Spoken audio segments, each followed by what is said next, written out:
सभी श्रोताओं का रामायण की कथा में हार्दिक स्वागत अभिनंदन। आज के प्रसंग में भगवान राम का चित्रकूट में प्रवेश बताया जाएगा। बढ़ते हैं कहानी की तरफ। रात्रि व्यतीत हो गई। प्रातः होने पर अंबर में उषा की लाली फैलने लगी और आकाश रक्तिम दृष्टिगत होने लगा।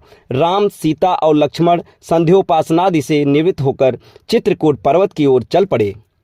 जब दूर से चित्रकूट के गगनचुंबी शिखर दिखाई देने लगे तो राम सीता से बोले, हे मृगलोचनी, तनिक जलते हुए अंगारों की भांति पलाश के इन पुष्पों को देखो, जो संपूर्ण वन को शोभायमान कर रहे हैं।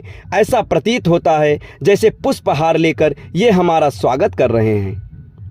हमारे समक्ष दृष्टिगत इन विल्व तथा भल्लांतक के वृक्षों को शायद आज तक किसी भी मनुष्य ने स्पर्श भी नहीं किया होगा। फिर उन्होंने लक्ष्मण से कहा, लक्ष्मण, मधुमक्खियों ने इन वृक्षों पर कितने बड़े बड़े छत्ते बना लिए हैं।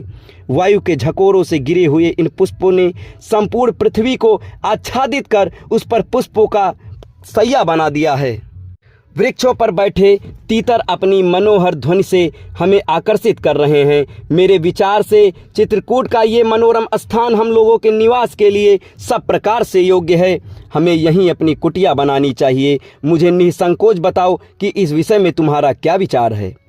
लक्ष्मण ने राम की बात का समर्थन करते हुए कहा, प्रभो, मेरी भी यही विचार है कि स्थान हम लोगों के रहने के लिए सभी प्रकार से योग्य है। सीता जी ने भी कहा कि उनके विचारों का अनुमोदन किया। टहलते टहलते वे वहां स्थित वाल्मीकि ऋषि के सुंदर आश्रम में पहुंच गए। राम ने उनका अभिवादन किया और अपना परिचय देते हुए बताया कि हम लोग पिता की आज्ञा से वन में 14 वर्ष की अवधि व्यतीत करने के लिए आए हैं। महर्षि वाल्मीकि ने उनका